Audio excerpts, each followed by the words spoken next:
purchase බිලක් පිළිවෙල කරගන්න ආකාරය මෙතනදී බලමු. මෙනු එකේ තියෙන purchase වල new purchase bill වලින් අපිට පුළුවන් purchase window එක open කරගන්න. මෙතන purchase bill, purchase order, purchase return, production ආකාර හතරක් තියෙනවා. ඒක ආකාර හතරෙන් purchase bill මෙතනින් select වෙලා තියෙන්නේ. අපිට පුළුවන් දැන් purchase බිලක් add කරගන්න.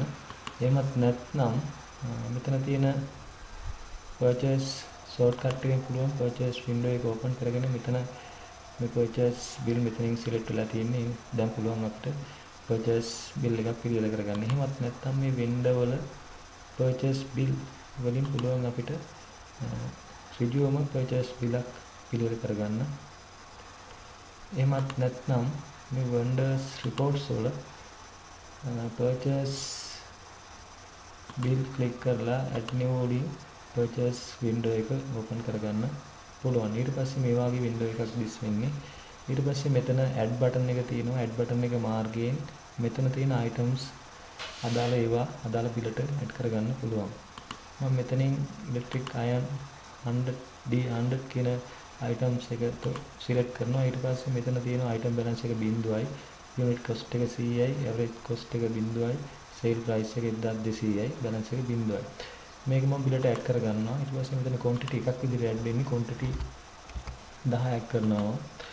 ඊට පස්සේ quantity 10යි වටිනාකම amount එක රුපියල් 10000ක් වෙනවා. මෙතන undeposited fund වලින් අඩු වෙනවා 10000ක්.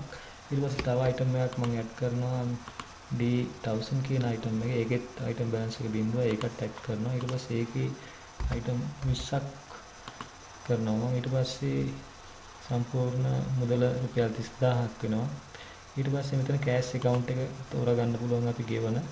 මම undeposited fund කියන account එක තෝරගන්නවා. ඊට පස්සේ bank account එකකින් යම්කිසි ප්‍රමාණයක් ගෙවනවා. ඒ කියන්නේ check පතක් නිකුත් කරනවා නම් ඒ ප්‍රමාණයට අදාළව මෙතන type කරන්න ඕන. මම රුපියල් 10000ක check පතක් නිකුත් කරනවා. එතකොට cash වලින් රුපියල් 20000ක්, බැංකුවෙන් රුපියල් 10000ක් ආදි වශයෙන් තමයි රුපියල් 30000 ගෙවෙන්නේ.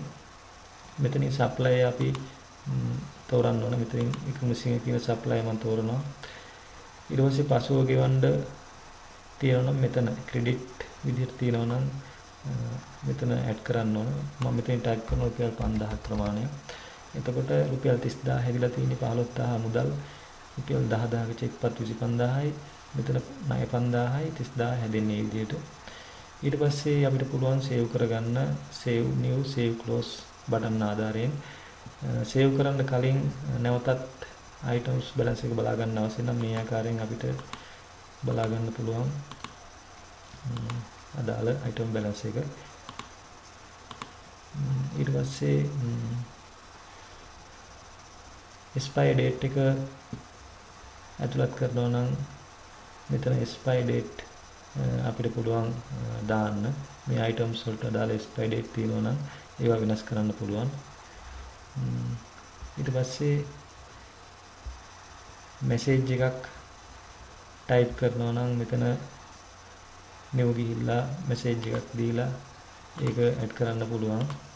ඊට පස්සේ description එක bill description එක මෙතන purchase කියලා type කරලා තියෙන්නේ. අපිට අවශ්‍ය ආකාරයට description එක වෙනස් කරන්න පුළුවන්. ඊට පස්සේ මෙතන මේ බැංකුවෙන් රුපියල් 10000ක check පතක් ගෙවනවා.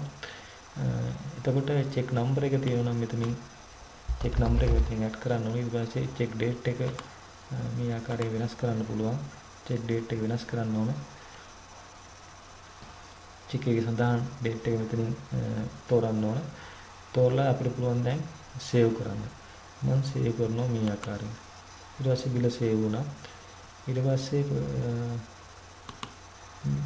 මෙතනින් අපිට බලා ගන්න පුළුවන් bill number එක 6 යටතේ රුපියල්